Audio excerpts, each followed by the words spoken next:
tú tienes que calcular hasta un 20% de traición y de deslealtad.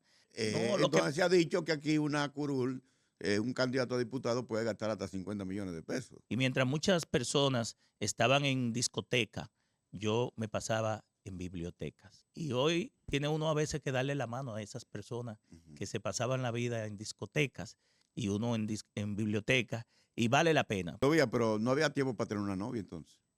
Claro que sí. El no tener tiempo es una excusa de los que no quieren hacer nada. La educación, aunque parezca un cliché, es la verdadera herramienta que le permite a muchos ciudadanos, no importando su clase social, avanzar.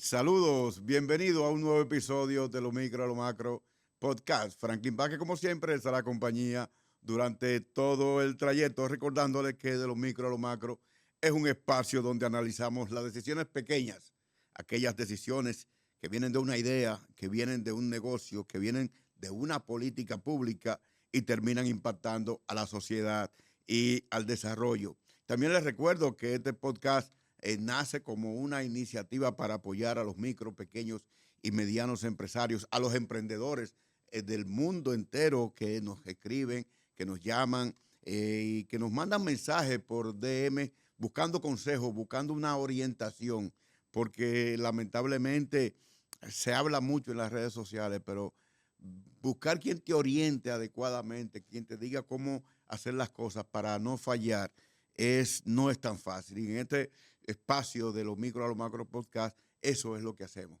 Ayudar a la gente a contar sus historias de negocio, pero también para que no se repitan los errores que han cometido otros. Y quiero también decirles que este podcast se transmite en YouTube, en De los Micro a los Macro Podcast. También estamos en Instagram, estamos en TikTok y estamos en Spotify. Síganos por ahí y ustedes verán siempre todo lo que son los episodios nuevos que tenemos, los Reels que salen interdiario y obviamente cada vez que hacemos un nuevo episodio. En el episodio número 20. Vamos bastante bien y vamos bastante rápido, agradeciéndole a todos los que nos escriben, agradeciéndole a todos los seguidores que le dan view, a todos los que comentan también cada una de nuestros reels. Y quiero recordarles que de los micro a los macro podcast se transmite gracias al apoyo del Grupo Cometa, pero también gracias al apoyo del Banco Central de la República Dominicana. Y quiero detenerme 2 minutos porque todo el mundo sabe que el Banco Central es el garante de la estabilidad macroeconómica de la República Dominicana a través fundamentalmente de la política monetaria y los instrumentos de política monetaria que implementa cada vez, sobre todo en tiempos de crisis, en tiempos de incertidumbre como la que se vive actualmente en el mundo y particularmente en la República Dominicana como un efecto multiplicador. Y es que el Banco Central ha realizado, en las últimas 2 semanas, ha realizado lo que es la 12ª Semana Económica y Financiera 2026. Y ustedes dirán, bueno, Semana Económica y Financiera 2026, este es un evento que está impactando a los jóvenes, niños y adultos de la República Dominicana de una manera importante, y eso habla muy bien del compromiso que tiene el Banco Central con la educación y la inclusión financiera a través de una serie de actividades que se realizaron durante todo el tiempo que duró la semana. Y en esta edición, como parte del programa de responsabilidad social Aula Central, que se integra al movimiento internacional Global Money Week, el Banco Central alcanzó un total de 10.082 visitantes que recibieron capacitación y orientación por parte de 58 instituciones públicas y privadas. Ya vamos por 58 instituciones que están apoyando esta semana y 181 actividades educativas en las sedes de Santo Domingo y Santiago de los Caballeros, incorporándose los centros culturales Eduardo León Jiménez en Santiago y Pereyó en Baní. El gobernador del Banco Central habló muy bien de lo que es la importancia que le da el Banco Central a la inclusión financiera y la llama como un motor transversal que permite contribuir con los objetivos de desarrollo sostenible ordenado por las Naciones Unidas, fundamentalmente vinculados a reducir la pobreza, fomentar la igualdad de género y potenciar el crecimiento económico de la República Dominicana. Enhorabuena al Banco Central y enhorabuena también la Semana Económica y Financiera 2026.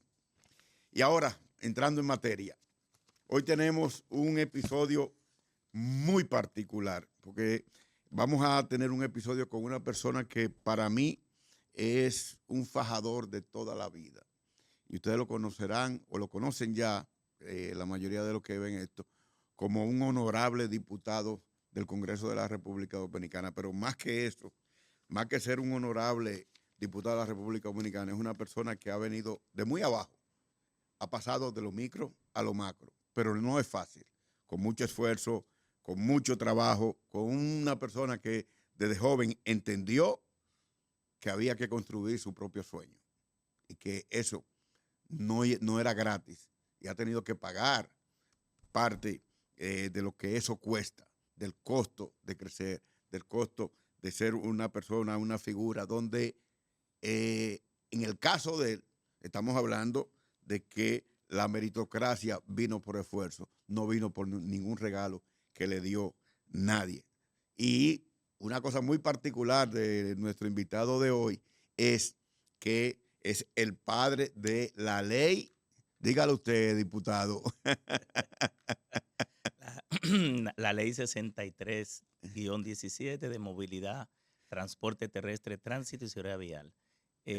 Estamos hablando del honorable diputado ingeniero Tobías Crespo, a quien nosotros damos la bienvenida afectuosa a este episodio, a este espacio donde, como ustedes saben, analizamos, discutimos ideas que nacen pequeñas, pero que después se convierten en grandes. Y eso es lo que vamos a ver con Tobías Crespo, cómo ha sido y cómo fue su desarrollo desde muy pequeño. Y me imagino, Tobías, usted con 8 años, con 7 años, cómo miraba el futuro. Y en ese trayecto, ¿qué ha pasado con la vida del niño que se ha visto crecer? Bueno, primero agradecerte la invitación a este podcast de lo micro a lo macro. Y bueno, a esa edad estaba yo inmerso en los libros, estudiando en los Jardines del Norte, un sector que nos mudamos en diciembre del año 1974. Mi mamá, que había venido de Asua con 7 muchachos, ¿verdad? 7 hijos, muchachos. pero somos 10. Nacieron 3 en Los Minas y nos mudamos en los Jardines en el año 74. Ya en el 74 estábamos los 10, incluso Moisés, que es el más pequeño. Yo llegué a los Jardines del Norte a la edad de 6 años. En ese momento, pues no había escuela pública en el sector. Balaguer había construido ese sector para militares y policías activos y pensionados, aunque mi madre ni mi padre eran policías, pero sí mi madre tenía a través de un hermano una buena relación con el administrador de bienes nacionales. Y en ese sentido, pues nos mudamos ahí, pero mi mamá lo que buscaba era estudiar en la UNFU. Mi mamá fue maestra primero en la Descubierta, nombrada por Trujillo. En ese momento, cuando te daban un telegrama que tenía que ir para la frontera, era obligado. Luego de ahí logra moverse a Peralta. Duró creo que 14 años dando clase en la escuela básica de Peralta, que todavía está ahí. La escuela que ha formado a varias generaciones de azuanos en Peralta. Y luego viene, como te dije, a Los Minas, Pidoca, y se trasladó a la Juan Bautista Zafra a impartir docencia. Y luego se muda Era la famosa escuela Zafra. Sí. Después mami entra a dar clase en la Escuela Nacional de Sordo Mudo, porque yo tuve un hermano sordo, Luis Manuel, el único que ha fallecido de los 10, que fue la inspiración de ella de venir a Asua a buscar de Asua para acá lo que ella no podía tener de la educación para ese niño. Y se inscribe precisamente, disculpa la publicidad, en la UNFU, que debo decirte que es la única universidad que da la carrera de educación especial. Ella se graduó de técnico en retardo mental de sordo primero, eso es para darle clase a mi hermano, y luego en licenciatura en educación especial, mención sordo. Fue de las primeras especialistas. La primera graduación incluso de la Escuela de Sordo Mudo está la foto de mi mamá con mi hermano graduándose en esa universidad. y terminó siendo especialista y fundadora del Departamento de Educación Especial del Ministerio de Educación. Por eso yo tengo dos leyes que, aunque la gente no la conoce tanto, como la Ley de Movilidad y Transporte, que es la ley que regula la lengua de señas para los sordos y las comunidades sordas.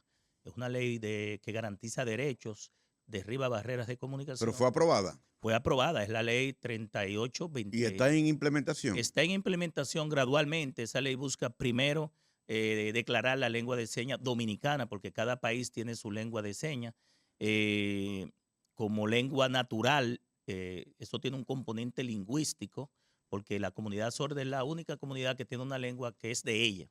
Después todas las demás lenguas cualquiera puede aprenderla. Entonces, esa es autóctona. Pero también busca formar a los intérpretes en lengua de señas y también que los discursos de los presidentes de la Cámara de Diputados en el Senado se transmitan, todos los noticiarios que tengan un intérprete, las instituciones que dan servicio, la Junta Central Electoral, la licencia de conducir, también los hospitales, las emergencias, ya intérpretes que sepan de lengua de señas, por si un paciente llega sordo, pues imagínate cómo decir un sordo que le duele, de qué tiempo le duele y qué hizo y de cuándo. Todos esos aspectos es importante introducirlo también como intérprete judicial en la justicia. También lleva a que en el sistema educativo, porque mira, hay una gran realidad, la mayoría de las personas sordas, una gran parte son de escasos recursos. Y para poder estudiar, por ejemplo, en la universidad, que algunos se han graduado, tienen que hacer serrucho, porque un intérprete le cuesta entre 2,000, 3,000 y 4,000 pesos la hora para llevarlo a una universidad. Entonces, como muchos no tienen recursos, tienen que hacer serrucho para poder ir a la universidad. Que hay universidades que obligatoriamente tienen que aceptarlo a los sordos. Pero también soy autor de la ley que oficializa el 23 de septiembre, Día del Atleta con discapacidad. Eso es para fomentar la disciplina deportiva en todas las discapacidades. Inicialmente lo sometí bajo solicitud de ADOSIC, que es la Asociación de Síndrome de Down, de autismo, y eran para los atletas con discapacidad cognitiva o intelectual, pero después la Cámara de Diputados entendió que debía ampliarse a todas las discapacidades, sordo, ciego, síndrome de Down, autismo y problema de motricidad. Esa es la ley 3518, esa también está aprobada. Pero antes de continuar, diputado, porque ahí nos vamos a quedar un rato en las leyes más adelante. Yo quiero conocer al diputado humano, al diputado que creció, al diputado que se hizo profesional, al diputado que consiguió un empleo por primera vez. ¿Cuál fue su primer empleo, diputado? Mira, como te decía, nosotros en esa edad empezamos a estudiar porque estudiamos en la Fray Ramón Pané, que es una escuela que está ahí frente a INTE. Entramos en el año 1975, nos graduamos de bachiller en Ciencias Físicas y Matemáticas en el año 1986. Mi primer empleo me lo dio mi hermana mayor, que es farmacéutica. Trabaja todavía en farmacia, de la primera farmacéutica, también graduada de ahí, de la UNFU, porque ese sector ha sido nuestra zona de desarrollo, de estudio, de inspiración, y diría yo de búnker, los Jardines del Norte. Y en ese sentido mi hermana me lleva a su casa a trabajar con ella. Y después, ¿Qué hacía tu hermana? todo lo que ella me indicaba, porque siempre me cogió cariño. Yo me crié mucho en la No, pero el negocio que ella tenía. No, ella trabajaba en laboratorio. Me llevó primero a trabajar, me llevó a trabajar en boticas populares. Ella era encargada de una botica popular en el gobierno de Balaguer, que estaba cruzando el puente ahí en Villa Duarte. Me llevaba ahí a hacer inventarios, ayudarle a hacer inventario de los medicamentos, porque ella era muy quisquillosa, ¿verdad? Con su inventario, no podía faltar una pastillita ni un antigripal, entonces trabajé con ella ahí. Después me llevó a varios laboratorios que ella estuvo como regente, ¿verdad? Y como farmacéutica. Entre ellos trabajé en laboratorio LAN, que todavía está, laboratorio Cimacla. Y ahí trabajábamos como operario, poniendo los medicamentos en su caja, poniéndole el lote y poniéndole también la fecha de vencimiento, todos esos temas que generalmente estaban en ese momento. ¿Qué hizo con su primer salario que ella le dio? eso nosotros lo usábamos para comprar nuestro poloché, nuestro jean. En ese momento entraron los pantalones tubitos. ¿Tú te acuerdas que los jeans venían anchos y uno lo ponía? Había una moda que se quedó ya de los pantalones tubitos, bien pegaditos. Sí. Y también me llevó, como te dije, a trabajar en Laboratorio Cimacle, en Rowe, que ella fue farmacéutica de los principales laboratorios de acá. Todavía sigue siéndolo. Y bueno, después de ahí logro conseguir un empleo. No, antes de ahí pasé trabajo a máquina frente a Intec. Ahí en la Universidad de Intec había un copicentro que se llamaba... Trabajo a máquina. Sí, Explíqueme. no, que estudiamos junto a un hermano mío mecanografía y archivo. Okay. Y entonces, como nos salimos bien aplicados, el dueño de la escuela nos llevó a pasar a hacer trabajos a máquina. En ese tiempo no había computadora, era máquina IBM Selectric 1, Selectric 2, que eran eléctricas de esas de teletipo. Y estamos hablando del año 1986, 1987, casi 88. Y en el 88 mi primer empleo fijo, ¿verdad? Ya como empleo formal fue en agricultura, en la Secretaría de Agricultura. Estuve durante un año trabajando en la estación terrena vegetal del Ministerio de Agricultura en el aeropuerto. Ahí es que llegaban todos los productos agrícolas y tenían que pasar por una cuarentena para determinar que no tuvieran ninguna plaga, ¿verdad?, que pudiera llegar al país. Y también se hacían ahí los permisos de importación. Eso estaba allí en la feria. Agricultura, por coincidencia, no estaba en los jardines. Fue después que se quemó el famoso edificio A. Yo estaba en el B, allá en la feria. Tú recuerdas que había una parte en el A y otra en el B. Y se quemó el A. Y de ahí lo movieron a los Jardines del Norte, precisamente un centro que había construido Joaquín Balaguer como un gran centro comercial del Caribe, pero se convirtió en el ministerio de lo que hoy es el Ministerio de Agricultura. Pero se me olvidó decirte que previo a eso, también trabajé casi un año en construcción. ¿En construcción? Sí, con una empresa que se llamaba Macrimal, con Cristian Sicone, que era un ingeniero gran constructor. ¿Haciendo qué? Era asistente del ingeniero. Yo llevaba todo lo que es el almacén, los materiales, el control de los materiales. También llevaba la nómina, los obreros, los peones, los varilleros, los carpinteros y todo lo que tiene que ver con el personal que trabajaba para la empresa. Teníamos que llevar las horas extras y también las horas normales. Y recuerdo que le pagábamos con sobrecitos los sábados. Porque era generalmente los sábados en la construcción. Esa es la dinámica de la construcción. Sí. Ahí trabajé en lo que es hoy el edificio del Banco BHD, que está en la 27 con Núñez de Cáceres. Yo trabajé desde la Zapata hasta que se le entregó a Máximo Pellerano, porque ese banco anteriormente era Bancrédito. Ahí. Después que esa obra terminó, el ingeniero me pidió que le acompañara a otra obra, que era el parqueo de Codetel, sin saber que después iba a entrar a esa empresa de telecomunicaciones y precisamente a ese local por 13 años. Entré en el año 89, pero ahí estuvimos trabajando porque se estaba haciendo el parqueo. Ahí era más chequeando el material que se sacaba malo, los botes, la recepción de material, la cantidad de asfalto que se llevaba y la terminación de esa obra, los muros, ¿verdad?, que usaban en los parqueos y la señalización. Cuando esa obra concluyó, el ingeniero me dijo que ya no tenía más obra y que me iba a llamar. Todavía estoy esperando esa llamada. Pero le agradezco mucho a ese ingeniero que luego de yo aprobar la ley de tránsito hicimos un gran seminario internacional en reconocimiento a nuestra labor, que es el ingeniero Cristian Sicone, muy amigo de mi mamá. Entonces de ahí, de agricultura, en el año 89, entro a la Compañía Dominicana de Teléfonos. Entré en el año 1989, tomé los exámenes, que eran unos exámenes muy rigurosos. Ya yo estaba, Franklin, creo que en el quinto semestre de Ingeniería Electrónica en Computadoras de APEC. Yo entré a APEC en el 1987, soy matrícula 87070.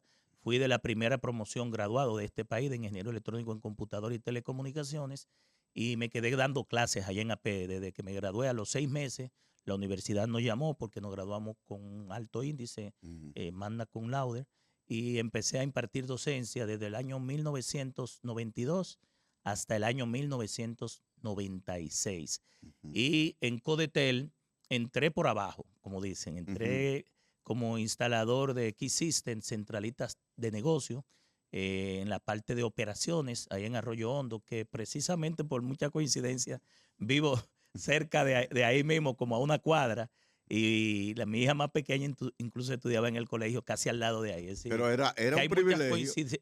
Era un Sí, privilegio, diputado, en ese tiempo entrar a trabajar, Codetel, sí, entrar sí, a sí, Codetel, porque era sí. una de las empresas multinacionales que se veía como una cosa grande, no solamente por lo que pagaba, sino también por el tipo de personas que ahí trabajaban. No solamente un privilegio, te pudiera decir que fuera de Dios y de mi familia y de la formación cristiana que recibí, Codetel me impactó mucho, Mm. porque era un privilegio, era de las empresas que mejor pagaban en ese tiempo, estaban en una de las primeros lugares, si no el primero, el No, era el segundo, yo creo primero. que el primero, con muchos beneficios. Yo ahí me terminé de hacerme ingeniero, yo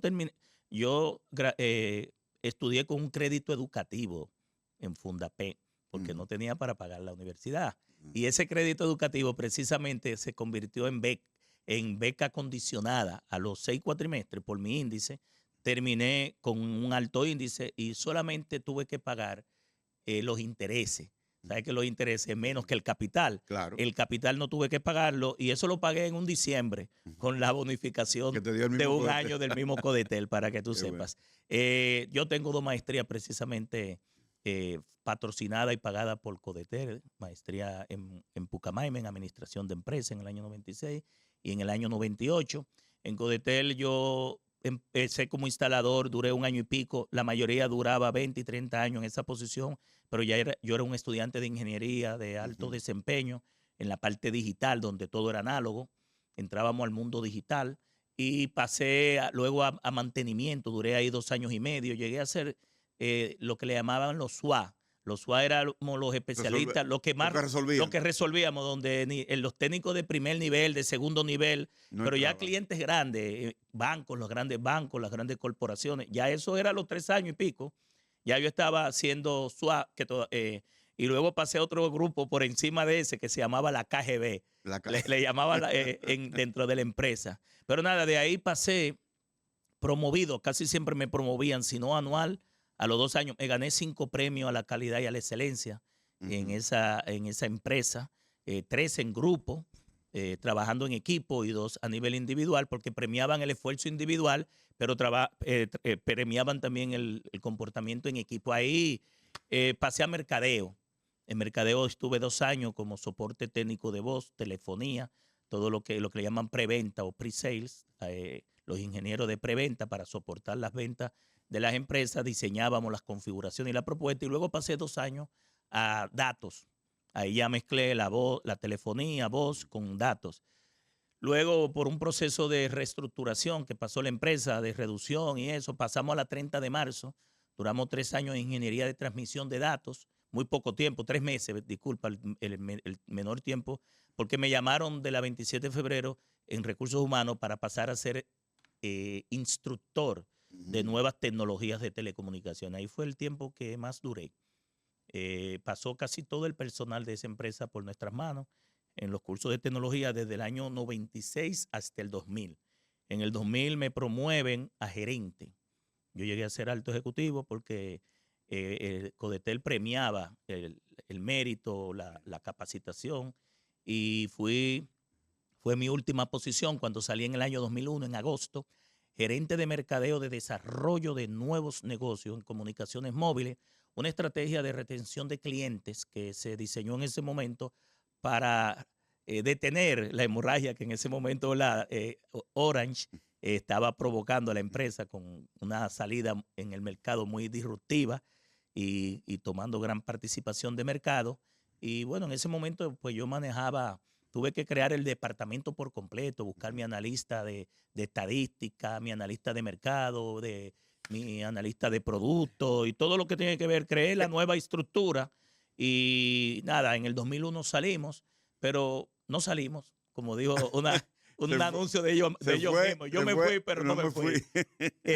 Nos llaman para de manera subcontratada tomar todos los entrenamientos de tecnología desde el año 2001 hasta el 2007. Estuvimos ahí subcontratados con todos los entrenamientos de tecnología, lanzamiento de productos, incluso nos contrataban desde Dallas, Texas. Fuimos a México, a Venezuela, a Puerto Rico, íbamos a ir a México y Argentina para un track de Data Competency. Y bueno, después de ahí pues fundo mi empresa y es a nivel empresarial lo que tenemos del año 2001 hasta la fecha, una empresa integradora en el área de tecnología, pero impartí docencia en Pucamaima, en la UAS. En la UAS tuve las primeras 5 promociones de informático pasaron por mi mano. Tobías, según veo tu narrativa y obviamente veo no solamente el entusiasmo con que lo dices, sino Es parte de mi historia. que parte de la historia. Volví al pasado. Que eso es lo bueno de este podcast, que este podcast habla de la historia de la gente. Este podcast no está inventando nada de lo que la gente ha hecho y lo que la gente siente. Pero en todo ese tránsito que tú has tenido. No sabía que iba a ser director de tránsito tampoco en ese tránsito. Bueno, pero todavía no vamos a llegar ahí. Todavía no vamos a llegar ahí. Pero en todo ese tránsito, hasta que sales y te independizas y pones tu empresa, ¿qué cosa te marcó que tú pudieras decir, cógelo, si yo no hubiera resuelto ese tema, yo no hubiera seguido en mi proceso? Y también en esa misma línea, algo que en ese momento, antes de pasar a la carrera política, tú dijiste, yo no puedo seguir en esto. Bueno, a mí me marcó, por ejemplo, las trabas, por ejemplo, que muchas veces en ese tiempo se tenía, ya no, ya hay muchas oportunidades. Todo lo que yo tuve que pasar para lograr ese crédito educativo, ¿verdad? Que luego se convirtió en beca. Yo recuerdo que había que buscar garante, tuve que buscar un tío mío, una prima, y bueno, te decían que no podía ser ni político, ni militar, ni religioso, ni abogado. Pero finalmente logramos tener ese crédito educativo que luego se convirtió en beca, las trabas que en ese momento habían para que una persona pudiera acceder a la educación privada. Porque aunque yo había entrado inicialmente a la OIM, me moví hacia PEP porque no me gustó el programa y no quería ir a la UAS porque en ese momento la UAS tenía muchas situaciones y tú lo sabes que estudiaste ahí, que tú sabías cuándo entraba, pero no cuándo salía. Sí. Y la última pregunta fue sobre qué.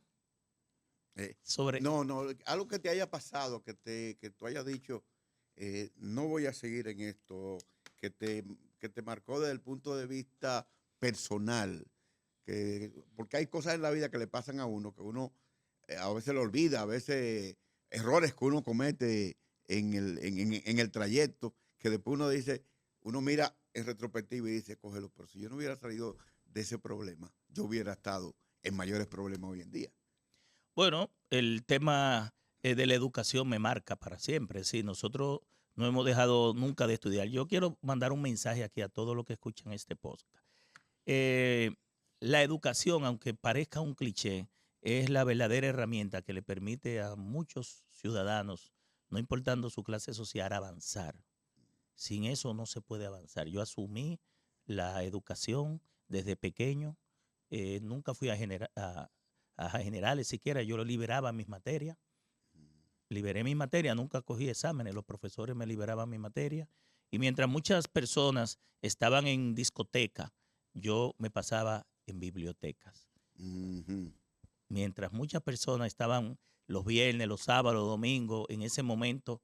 Y hoy tiene uno a veces que darle la mano a esas personas que se pasaban la vida en discotecas y uno en bibliotecas. Y vale la pena, porque de verdad que la forma en que te cambia la vida la educación. Y mira que yo me he pasado la vida estudiando y dando clases y estudiando. Fuera de la política, fuera de lo empresarial, me encanta la educación y la docencia. Pero yo creo que si yo no hubiese asumido la educación, todavía hoy por hoy yo estoy haciendo una tercera maestría. Nosotros terminamos esta semana una tercera maestría en Derecho Administrativo y Gestión Pública. Pues tú me dijiste ingeniero, pero yo también soy licenciado en Derecho. graduado de la Universidad de la Tercera Edad, y terminaré siempre, yo digo, dando clases, no importa el título que yo adquiera o los cargos que uno pueda asumir.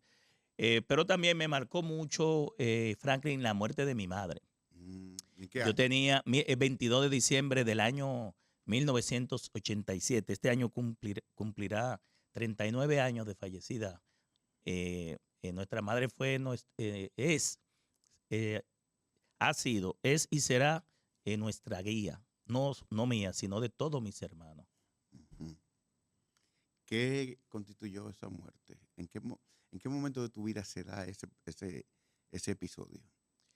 Bueno, yo estaba en el tercer cuatrimestre de ingeniería, eh, y fue en un momento en que uno estaba estudiando. Yo tenía 19 años, Ujú, un momento estelar porque uno está preparándose ujú, y viéndolo a ella como un guía, como un modelo, una persona, mujer, en los años 60, que viene con 7 muchachos de Asua y que los hijos no son un obstáculo, y se muda a los jardines buscando la educación en la UNFU y buscándole la educación a su hijo Luis Manuel. ujú. Hoy hay una escuela en Asua que lleva el nombre de ella, la primera escuela de educación Excelente. especial integral del país. Se llama Centro de Educación Especial Celida Luisa Pérez de Crespo. El pabellón de sordo tiene el nombre de mi hermano, en honor a mi hermano, que fue la inspiración de ella.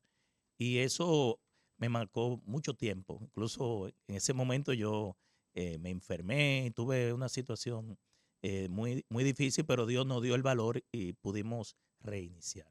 Tobías, vamos a hacer un punto de inflexión en esta parte. El bautismo de la arena política. ¿Cuándo se da ese paso? ¿Y quién te motivó a dar ese paso para caer en la política?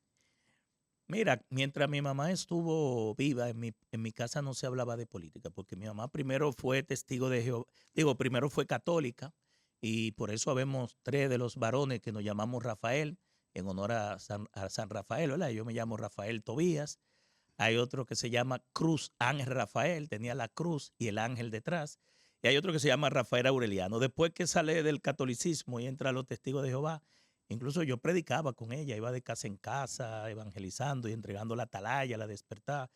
Desde muy temprana edad yo preparaba discursos, de los 9 años, 10, 11, y escudriñaba la palabra, la Biblia, acompañándola a ella. Y en ese sentido, eh, cuando mami fallece, entonces mi hermano Manuel Crespo, que fue ministro de la Juventud, hoy es delegado político ante la Junta Central Electoral de la Fuerza del Pueblo, fue presidente de la Vanguardia Estudiantil, de la Federación de Estudiantes, el miembro más joven de la dirección central del PLD en aquel momento, cuando el partido era pequeño.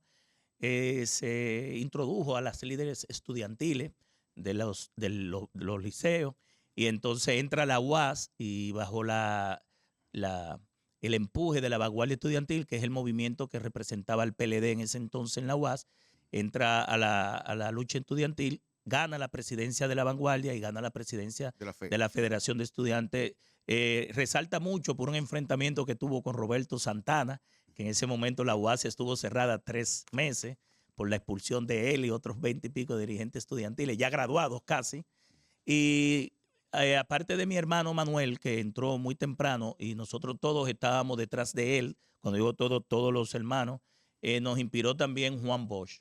Mi papá acostumbraba a escuchar los discursos de Juan Bosch, las entrevistas en los años 80, eh, donde iba a los programas de mayor nivel en ese tiempo, Aeromundo, iba al programa de Miguel, no recuerdo, Miguel Hernández, que era uno de los primeros Cuarto comunicadores. poder, creo que es. Cuarto Poder, Exilio Veloz Bulgo, El Pueblo Cuestiona, todos esos programas que ahora eh, realmente la gente de ese tiempo escuchaba.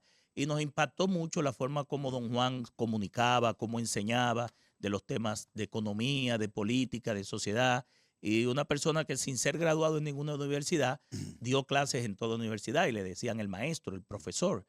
Y eso nos llevó, producto también de seguir detrás de nuestro hermano, a la carrera política. Pero la gente no nos pregunta, pero ya nosotros entramos como a los 18 años a la política. ¿Por qué digo a los 18? Porque yo cumplo año 12 de mayo Y en el año 1986, un 12 de mayo, ya yo tenía mi cédula para votar, decía vota, 4 días después eran las elecciones, y aunque don Juan no era el favorito en esas elecciones, era Jacobo Masluta y Balaguer, estaba polarizado ahí, nosotros estábamos en el PLD en un tercer lugar, yo voté, mi primer voto fue por Juan Bosch en el 86. Ya en el 90, yo era suplente de una mesa en la Fray Ramón Pané frente a INTE. Y ya en el 94 yo dirigía Cambio 94, un movimiento de apoyo a don Juan con un arquitecto que se llamaba Antonio Caña. Y en el 96 yo era presidente de Leonel 96 desde el ensanche Kennedy hasta los Jardines del Norte. Te estoy haciendo una trayectoria porque son 30 y pico de años en la actividad política. Duré 34 años en el PLD, 33, 34 y tengo 7 ya en la Fuerza del Pueblo. ¿Y cómo manejaba todo el tema privado de la educación, de trabajar con la parte política, cuando vemos que hay gente que solamente se dedica a la política y no trabaja? No, ese no es nuestro caso. Nosotros hemos trabajado de toda la vida y seguimos trabajando de los 14 años. Mira qué es lo que pasa. Eso yo creo que la respuesta solamente la tiene Dios, ni yo mismo sé. Hubo un momento, Franklin, en que yo estuve trabajando en Codetel de 8 a 4, ¿verdad? Tomando clase de inglés de 5 a 6 y de ingeniería de 6 a 10. Es decir, casi no había tiempo para estudiar los fines de semana y a veces tenía que coger clases los sábados, algunas materias sábados, pero otros momentos llegó en los cuales yo impartía docencia en APEC, cogía maestría en Pucamaima, trabajaba en Codetel de lunes a viernes hasta las 4 de la tarde y viernes, sábado y domingo en política. Es decir, que esa era parte, pero uno tuvo su vida profesional, académica, empresarial, ya con mi empresa. A partir del 2001, pues uno se dedica con mayor intensidad, con mayor esfuerzo y logramos llevarla no solamente a trabajar aquí, sino a nivel internacional. Y yo creo que eso tiene que ver mucho con la voluntad, con una disposición de ánimo interno, aparte de la voluntad divina, que todos los días como que hace levantar a uno como una chispa y una energía y una intensidad que uno no se lo cree. Todavía, pero no había tiempo para tener una novia entonces. Claro que sí. El no tener tiempo es una excusa de los que no quieren hacer nada. Dios le da 24 horas a todo el mundo. Hay gente que no hace Depende de nada. lo que tú hagas con ella, sí. Hay gente que no hace nada. Hay otros que hacen cosas promedio, ¿verdad? El average. Y hay otras que hacemos, y yo me catalogo dentro de esas, en hacer cosas extraordinarias. Yo creo que el tiempo es lo más valioso que puede tener un ser humano, que una vez que se pierde no se recupera. Tobías, tu primer día como diputado, ¿cómo lo recuerdas? Bueno, uno entra nuevo, como un pino nuevo, ¿verdad? Sin saber, la juramentación, uno vestido de blanco, eso que uno veía por televisión, ya tú lo ves en la realidad, que honorable para aquí, que un pin para allá, que todo lo que tiene que ver con lo que es la instalación, porque es la instalación de un cuatrenio donde hay todo un ritual, ¿verdad? Un protocolo del día 16 de agosto, porque fue en el 2010. Tú recordarás que en ese momento no había presidenciales, sino nada más congresionales y municipales. Y ya la otra sí, la del 16, coincidió con la instalación de un gobierno presidencial. Pero en el 10, pues entramos ahí, una agenda que es más protocolar, y de ahí, pues uno fue a una celebración que generalmente se le hace a los diputados y iniciamos nuestra agenda. ¿Cuánto cuesta una curul? En Mira, ese tiempo, ¿cuánto costó? No recuerdo, pero más que el costo, yo creo que el sacrificio y el esfuerzo. Te puedo decir que... No, todavía, espérate. Vamos a ponernos de acuerdo. No me salte ahí, porque no estamos hablando de un tema de sacrificio, estamos un tema concreto. Entonces se ha dicho que aquí una curul, un candidato a diputado puede gastar hasta 50 millones de pesos. No, yo nunca he gastado esa cantidad. Primero porque no lo tengo y segundo porque no hay necesidad o no ha habido necesidad nunca de llegar a algunos, posiblemente hasta 100 y más. Pero en mi caso no es así porque nuestro activo estratégico político no es el dinero. Aunque el dinero, Franklin, es necesario. Sin dinero tú no logras movilizar ni motorizar nada, ningún esfuerzo. Es importante. Pero yo te digo que aunque nosotros gastamos una cantidad apreciable de dinero, he sido siempre el diputado o el político en esa circunscripción que menos recursos utiliza para ganar las elecciones. porque Pero eso, siempre ¿por qué? estoy, Porque no porque tiene, siempre, porque no. no, el dinero por- está hecho, lo buscamos, el dinero ah, está hecho y lo buscamos de manera bien, como diríamos, de manera limpia. ujú. Nosotros hemos buscado todos nuestros recursos de manera diáfana y limpia. Tú nunca nos has visto ni nos verás en temas de eso porque nuestra familia, nuestro equipo ha logrado buscar los recursos, pero nosotros competimos con gente de grandes ligas con muchos recursos ahí. Y hay que tener recursos. Pero te digo, el monto no es importante, pero lo que sí te puedo decir es que el mayor activo es estar cerca de la gente, estar en el territorio. Te sale más barata porque hay que imprimir coroplá, hay Claro. que imprimir vallas, Sí, sí. hay que imprimir gorras, hay que imprimir poloché, hay que hacer actividades de todo. Lo que hace todo el mundo lo hago yo. Todavía, Pero la diferencia, vuelvo y te repito, no ha sido el dinero. la de lealtad, ¿cómo te ha tratado? Bueno, de manera muy frecuente, inmediatamente la identifico, lo pongo en la acera del frente. Yo Es prefiero, común. eso es común, y tú tienes que calcular hasta un Ujú, 20% de traición y de ujú, lealtad. Pero es importante, desde que tú veas el primer viso de lealtad, de traición, sacarlo, porque una manzana podrida te daña el equipo. Y yo ujú. he tenido la bendición de Dios, el apoyo de mi familia y un equipo muy comprometido con nosotros. ¿Qué es lo que más te ha enseñado la política? ¿Qué es lo que más? Te ha enseñado la política Bueno, a servir, a a servir. utilizar, sí, la política ¿Te sientes un verdadero para lo servidor público? único e importante que sirve es para servir. Y don Juan lo decía, Ujú, si la política no sirve para servir, no sirve para vivir. Sí, yo me considero un servidor público, eh, no desde que llegué en el año 2004 a dirigir tránsito terrestre o ser diputado en el 2010 hasta ahora, que voy con 4 periodos, casi 18 años, terminaríamos en ese cuatrenio, sino cuando entré la primera vez a agricultura, que fue mi primer trabajo público. Pero también lo hicimos en Codetel. En Codetel nosotros tuvimos una filosofía, Franklin, de servicio al cliente. Sí, yo fui enseñado desde el hogar y desde el nivel empresarial para servir. ujú. Hay tres temas que no se pueden quedar nunca. Y es el tema, ¿a qué le temes, Tobías Crespo? Yo de lo único que soy temeroso es de Dios, porque me crié en un hogar cristiano, un hogar nuclear, y mi temor es a Dios. Y no porque haya que temerle a Dios per se, sino porque para que Dios me permita en esta actividad tan difícil, con tantas complicaciones, tantas tentaciones y tantas cosas no muy santas, ¿verdad? Nunca fallarle. ¿Te ha, más que motivado, en algún momento te ha visto acorralado de sectores non santos que quieren otra cosa? No sé, Dios me ha dado la dicha de que ninguno de esos sectores se me ha acercado. Yo trato de andar, dicen por ahí, dime con quién anda y te diré quién eres. Es decir, los iguales andan juntos y se aparean.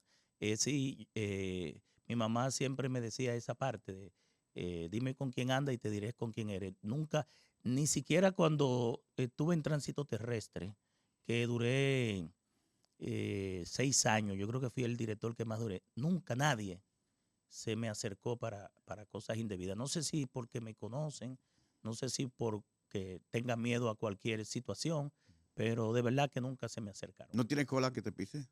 No, no creo. Si vuelvo a nacer, vuelvo a ser político Ujú. y no me arrepiento de lo que he hecho porque yo creo que he dejado un legado, seguimos dejando un legado, yo creo que podemos seguir dejando más legado y vuelvo y repito, es decir, hemos hecho la cosa correcta. ¿Cómo te gustaría que te recordaran?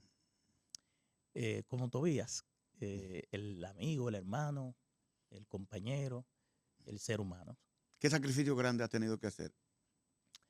Bueno, a veces sacrificar por la política, por las responsabilidades empresariales, de comerciales, ¿verdad? Y académicas, sacrificar a los hijos, a la familia. Ujú. Y cuando hablo de la familia también a los hermanos, a mi padre, que hay que dedicarle a todo el mundo calidad de tiempo.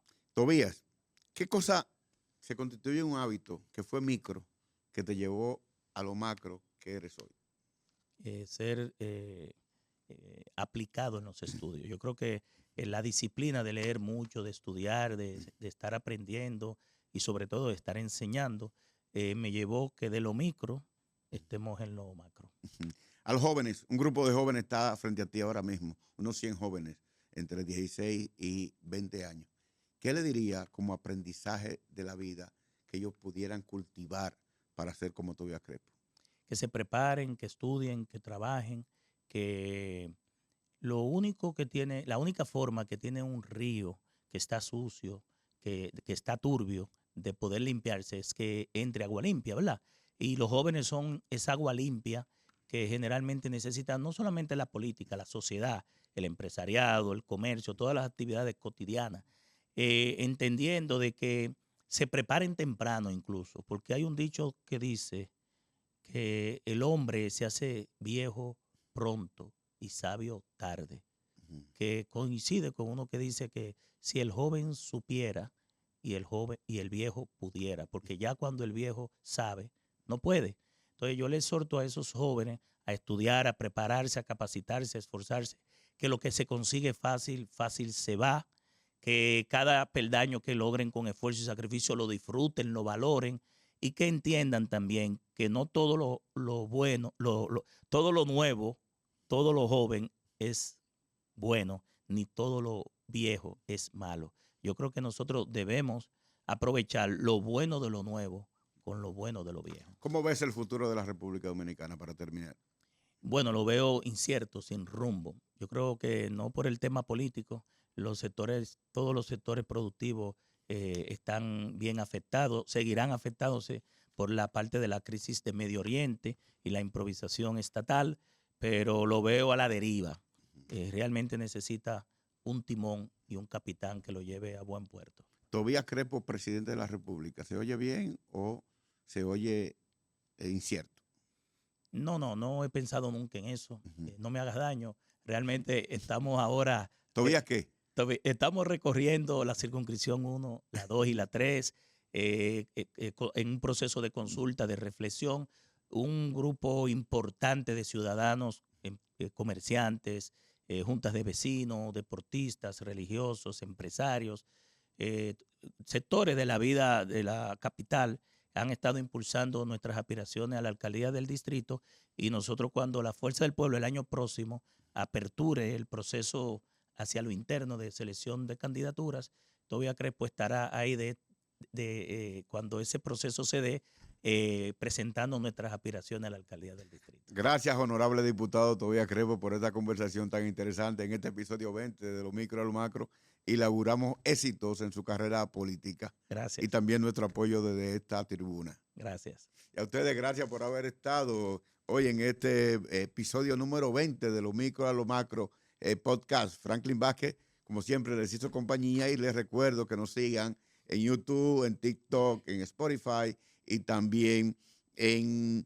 Instagram, que es nuestra principal plataforma de transmisión de todos los reels y de todos los cortos que se suben. Ya nos estaremos viendo en una próxima entrega de Lo Micro a lo Macro podcast.